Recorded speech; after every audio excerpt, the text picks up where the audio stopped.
We'll take care of breakfast, Monty. Cheers, good to have you. Did you catch all of the cricket yesterday then? Yeah, well, I was there on the first day. I was there like first day. At the ground?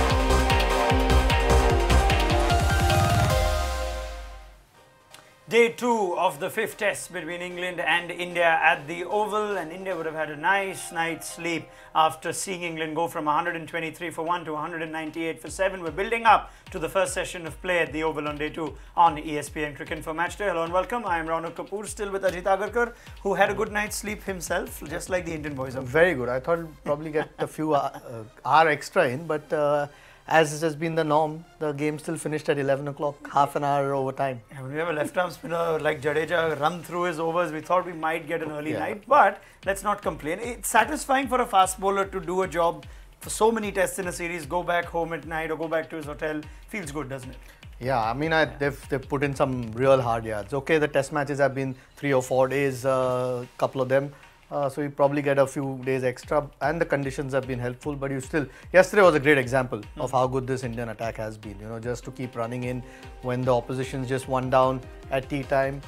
Firstly, keep them in check till tea time, and then get rewarded after that for all the good work that's been put in. But yeah, they've been really good. I mean, the batting's been pretty ordinary, but the bowling has been exceptional. Now, we had from our London studios, we had him a little earlier on this England-India tour, but for the sake of humanity, we have removed him from the misery of a celebrity MasterChef kitchen and put him in the comforts of an ESPN Cricket Info studio. Monty Panesar, it's a very warm welcome that I extend to you. Good day's play yesterday, just your thoughts as we build up to the first session of play on day 2.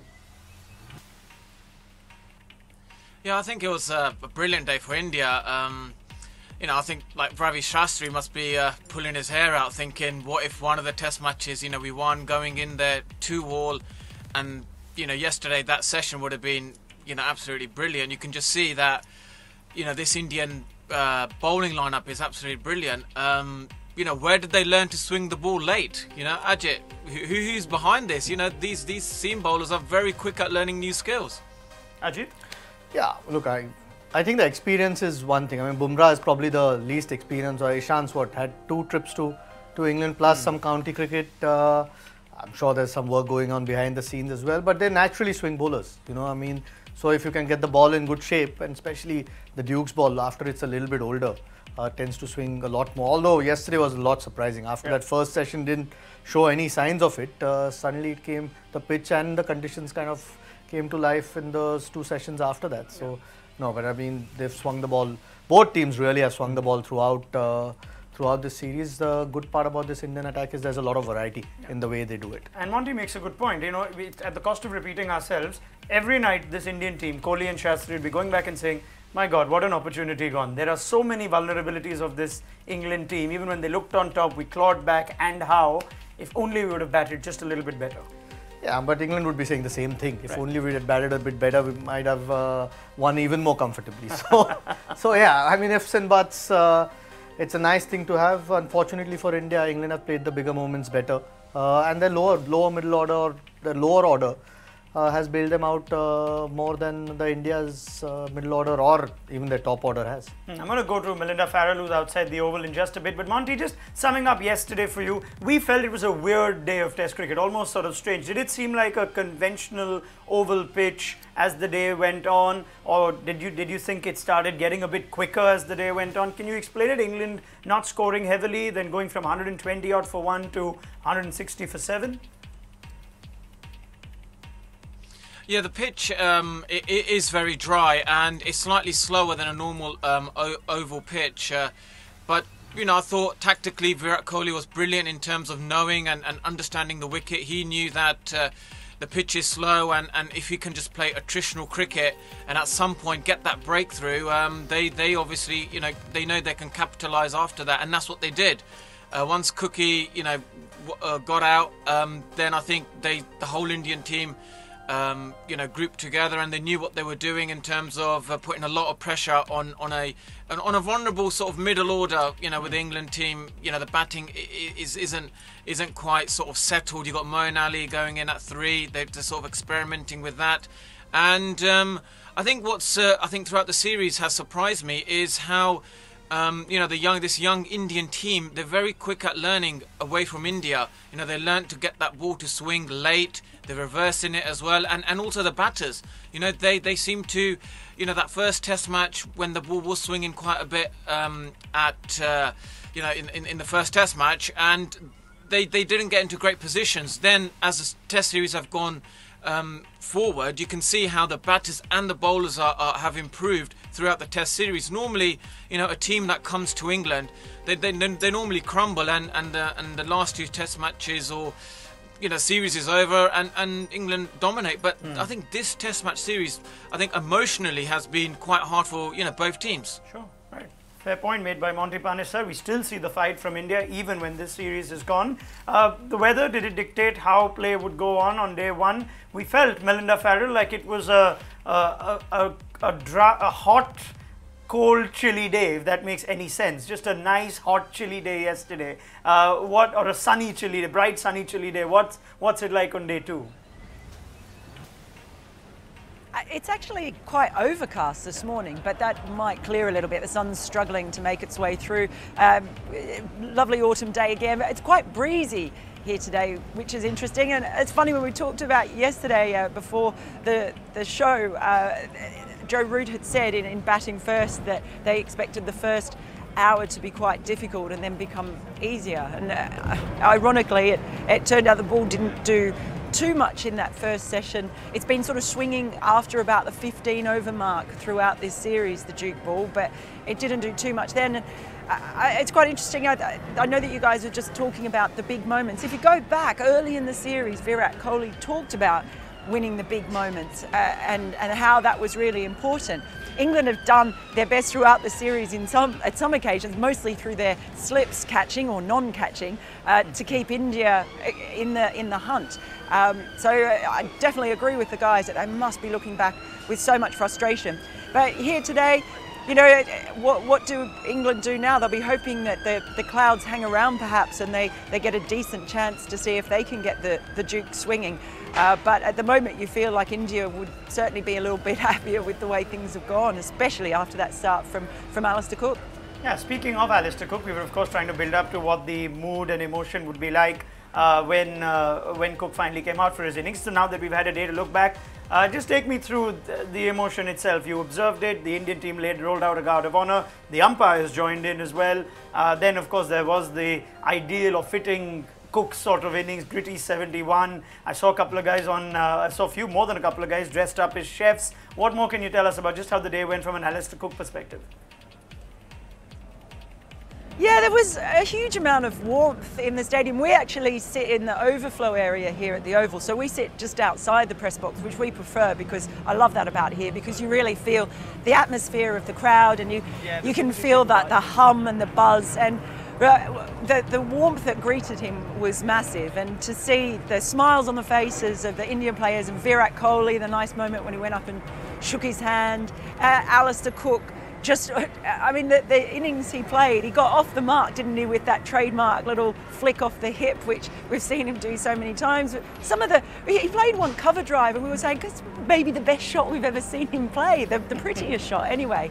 And you could just generally feel the crowd like breathing in and out with relief when there were all those plays and misses. But when he got out, there was just that moment of silence, because I think everyone really, really wanted to see him go on to make 100. It wasn't to be in the first innings. We'll have to wait and see if he can go out in style with a century in the second, it would really please everyone here, because they just want to see him go out in a fashion that befits a great career. There's one more innings that we'll have. Final word from you, Mel, before we send you off. Just a word on that partnership with Moeen Ali and the Moeen Ali innings. I'll get Monty's thoughts too, of whether he sees Moeen as a number 3 going forward, especially in Sri Lanka, which is the next assignment. So much playing and missing. I'm sure there was a wry smile that everyone watching had, observing that laborious Moeen Ali innings. Yeah, well, it was. I think we counted up that during his innings, I think he faced 170 balls for that 50. He played and missed and edged, including the wicket ball, 43 times. I think 8 of those were to Mohammad Shami. Goodness knows how he didn't take a wicket. You felt like he could have taken a 5 for yesterday. 4 times he beat Moeen Ali's bat in just 1 over alone. There was a nice moment. He was kind of having a laugh in the press conference afterwards, because the players were all calling him Jeffrey Boycott when he came in at tea. Not really that often that you hear a Moeen Ali Jeffrey Boycott comparison. So you know the thing is, he stayed there.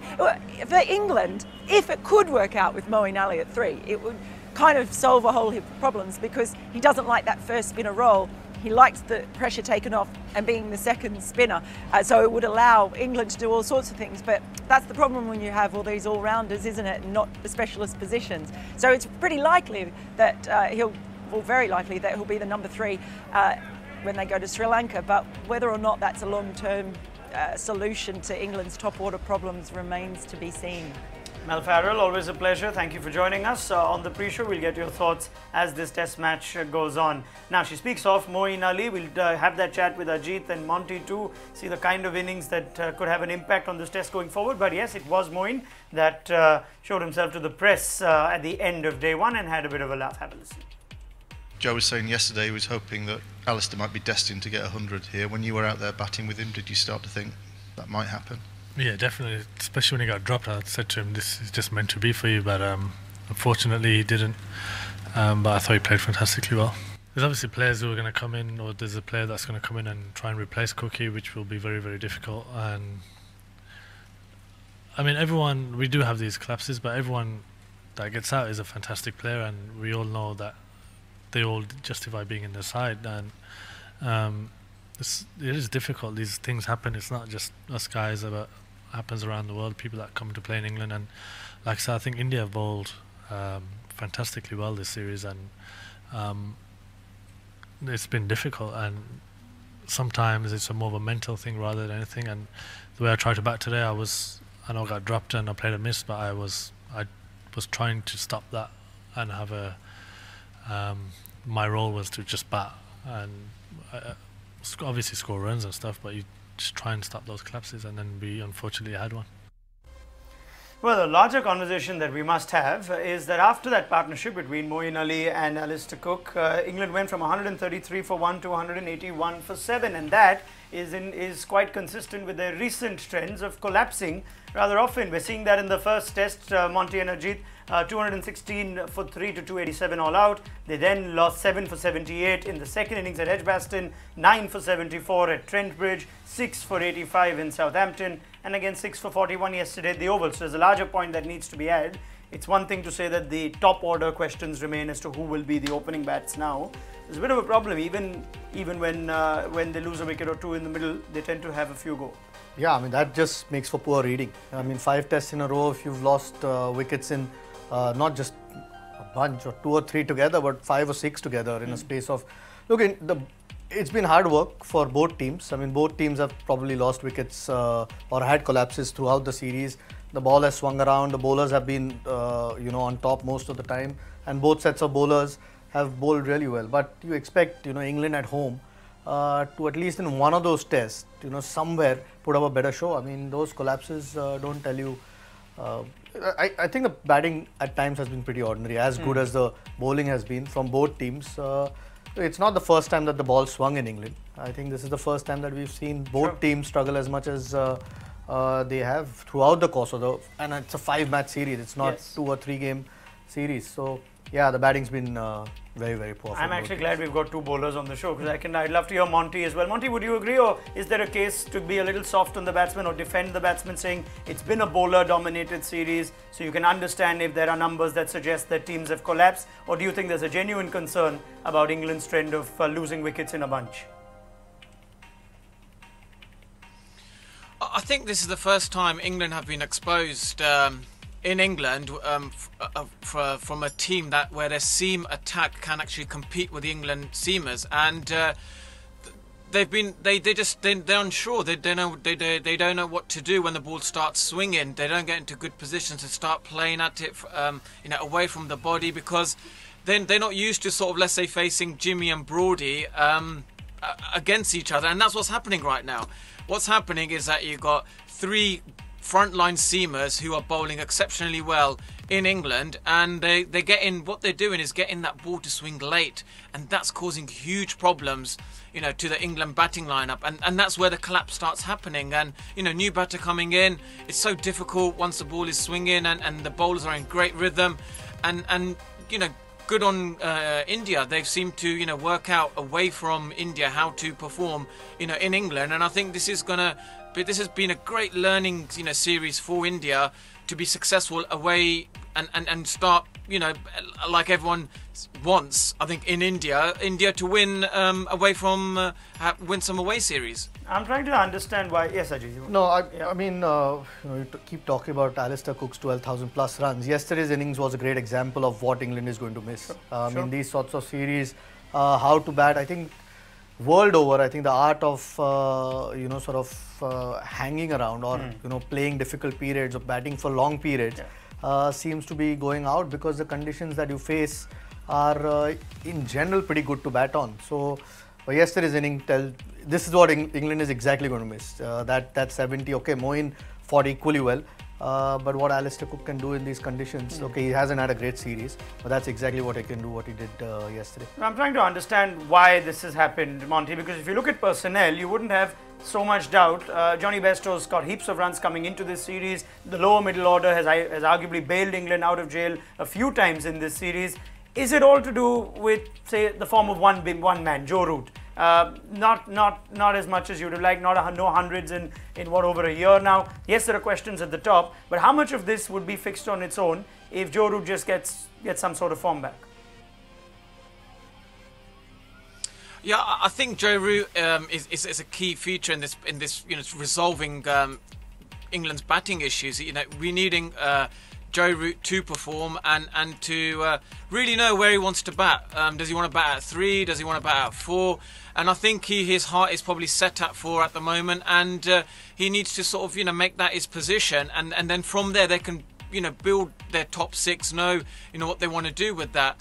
And obviously they've gone with Moeen Ali at 3, knowing that there's a subcontinent tour coming up, so they want to experiment with that, and I'm sure they'll probably keep him in the top 4 with the new hard ball. But I think credit goes down to this young Indian side. There's some of the players like Jasprit Bumrah. He's played in the IPL, and you just think he's just maybe just a white ball 2020 bowler. But these young Indian players, they want to play all forms, and I think that leads from the leadership from Virat Kohli.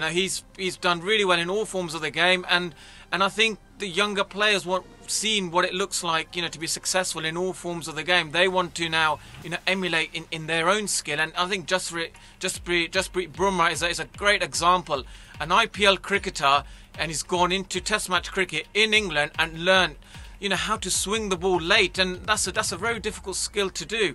And I think this Indian team is definitely going to be a very strong team, especially with this next series coming up. So I think this has been a great tour for India. The key when we talk about Bumrah is, yes, it's amazing that 6 or 7 tests into his career, he seems like a bowler who's learned quickly. But like Michael Holding said in observation of him, that he worries that this may not be a very long career. So how he manages his workload, key? Yeah, but that's the case with most fast bowlers. He says more so in case of Bumrah because of the kind of action that he has and how much effort that he puts in through the crease to generate that sort of speed. But that is his uniqueness. I think what a lot of people don't know is before that IPL, he's had 2 or 3 seasons of first-class cricket where he's actually done well for Gujarat. So to have bowled those many overs, to know you're bowling well in 4-day cricket with a red ball, that experience has eventually helped him. And also with years, he knows where his deficiencies fitness-wise are. And he's obviously got himself stronger, which is exactly what he needs to. Then I thought he said it in one of his interviews that instead of changing his action, which was a good thing that some of the coaches didn't do, he's making sure that he's a lot fitter or stronger in the areas that are taking most strain on his body. Look, injuries are inevitable for a fast bowler. How you minimize them, for each one, it's a different case, and I'm sure he knows his game or his body well enough by now. I mean, 25, but you'd hope he'd have at least 2 or 3 tours to England in him, or that's something that a modern-day fast bowler is wishful for a modern-day fast bowler to have. I mean, there won't be an Ishant Sharma who'll... Yeah, well, Ishant hasn't been playing much of one-day cricket or T20 cricket over the last couple of years, which is, I always feel Ishant and Bhuvneshwar Kumar both, I mean, most bowlers, but particularly those, when they are their freshest, seem to be a lot stronger on the crease, and the zip is a little bit different when they are fresher. Very well. Well, still building up then to the first session of play on day 2, and India's fast bowlers have a job to do to try and wrap up this England innings. We'll talk a bit more with Monty Panesar and Ajit Agarkar looking ahead to that session. So stay with us on ESPN Cricket for Matchday.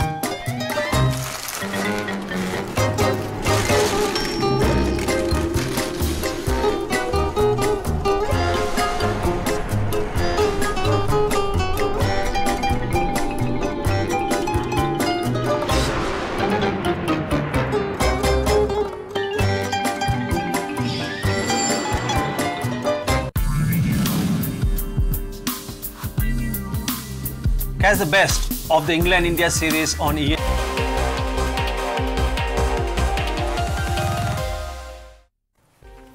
Still building up on ESPN Cricket for Matchday to the first session of play on day 2. It's test match, of course, regardless of which direction it goes and who ends up on the winning side. It will be remembered for Alistair Cook and his final appearance representing England. We'll chat a bit more, and there have been all sorts of tributes coming in.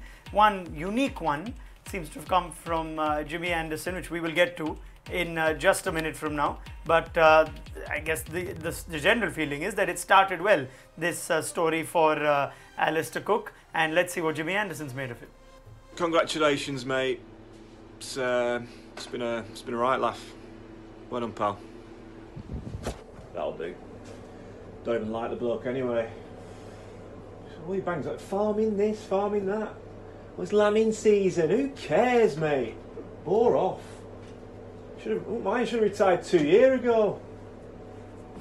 Oh. He's got a sense of humour, Jimmy Anderson. I'd love to get Monty's thoughts in just a bit, but not when he's on the field. Yeah, yeah, he's usually grumpy. But yeah, look, when you played along with someone for as long as they have, and obviously good friends off the field as well, you know, it's a good time to be part of the dressing room. It's that's the one thing any cricketer usually misses, just being part of the dressing room. Yeah. A lot of them don't miss cricket. Some of them do, but generally being part of a group, that's what makes team sport quite special. And it's well known in the cricketing fraternity that Alistair Cook loves his farming. Any cricketer in India that used to be obsessed with? No, I don't know about cricketer, but Sambit Bal does. Ah, the editor-in-chief, of course, yes. He has many farms, yeah. No, but not that I can instantly think of. I'm sure there are some of them who is a hobby more than anything else, sure. But nobody comes to mind straight away. Very well. Let's look ahead to the action itself now. Mel Farrell says it's overcast. I don't know how much of a difference that would make. Well, India would be hoping that the sun comes out. Yes. There's only 3 English wickets left, and even though the lower order has scored runs and Butler's still there, India would want to ideally wrap those 3 wickets up, but they would hope the sun is out. I mean, everyone keeps saying it's dry the pitch, but yesterday the ball carried through nicely. Maybe not quick, but there was enough bounce and it swung around. And if it's overcast, it in all fairness, usually when it's overcast, it does swing a bit more. So yeah, from India's perspective, they need the sun out. It was hard work yesterday for Jos Buttler, who had survived a couple of strange umpiring calls, and one went up by the umpires for referral, another one was overturned on review of an inside edge that he had no idea he even hit. But just the use of reviews has been something that maybe Virat Kohli, amongst everything else that he must learn as captain, needs to also work on. Yeah, I mean, you can see how involved he's in the game. You know, sometimes he can't help himself. Every time there's a big appeal, he wants to take a review. Unfortunately, the way the rules are now, if it's not an umpire's call, you actually lose it, and it doesn't get reversed after 80 overs. So you've got to be a bit smarter. I think the bowler and the keeper need to help him, but he also needs to control himself a little bit, because I mean, it could easily cost you the game now. I mean, that Butler's both those were poor calls from the umpire. And if they were out and he'd not given it out, India don't have a chance. You know, something like a Root, Joe Root. I mean, he gave it so late. It was a good decision. He doesn't give that out. Joe Root bats on, and that's just the sort of luck maybe you need at times. Yeah, and there were a couple of really ordinary reviews yesterday. Do you have a word of that? If you were captain, would you go back and have a word with the video analyst or the wicketkeeper or anyone, or is that just something which you? Well, there's a wicketkeeper who's 2 tests old. That's the problem, right? And usually, I mean, if I was a bowler, I'd probably, again, it's got to be a combination of the bowler and the keeper. Or if there's a catch around the bat, someone who's standing close enough to the pitch. But yeah, every time you see Virat Kohli, he just wants to review it straight away. He takes his moment these days, but there were a couple of pretty ordinary reviews yesterday. Jos Buttler, we know what he's capable of doing. You see him just taking the charge now? Didn't look very comfortable yesterday, but yeah, I mean, he's one of the English guys who's had a couple of really useful knocks in the previous 2 test matches. So India would want to, the balls, you know, they've taken the new ball with 2 overs to go or 3 overs to go last night. They'll be hoping there's enough, or either Buttler or they wrap up the other 3 guys. I expect India to do that today. I don't think Buttler looked great yesterday. I mean, we have a couple of minutes, and Mohammad Shami bowled 22 overs yesterday, 43 runs, and Mel Farrell said that yesterday it felt like he could have had 5 wickets. You have those days sometimes, right? You're beating the bat. You've probably been the best bowler. You end up wicketless. Yeah, and it seems to happen a bit more to Shami than some of the other bowlers. We used to say unlucky Ishant at one point for a long time. But yeah, but Ishant's length was short. That's why he was a bit unlucky. I don't think Shami bowled short at all. I think he was, bowled first spell was 7 and then 9 over spell, which was exceptional, where he kept beating Moeen Ali. You have those days. You hope you don't, but you have those days. Maybe second innings just runs through that batting. He's been really good. I think that, you know, getting dropped from the team because of failing a fitness test obviously has given him the kick that he probably needed. So, but throughout the test series, he's been. Yeah, I mean, really quietly good. you could say this could be his most consistent test series. Often he's guilty of being hot and cold. He was in South Africa, but this probably has been his best test series. Yeah, but you can see the obvious ability that he has of taking wickets at in Test cricket. One-day cricket, yeah, you can get lucky at times, but in Test cricket, he has consistent ability to bowl wicket-taking balls, and that's why the captain always wants him back. Well, let's see Virat Kohli starts with him. Thank you, Ajit Agarkar, for your thoughts. We will get Ajit and Monty's thoughts on our lunchtime show, for which we hope to have your company too. Do download the ESPN Cricket for mobile app for the latest clips and highlights if you're in India. And now let's see how quickly India can wrap up this tale. England resuming day 2 on 198 for 7.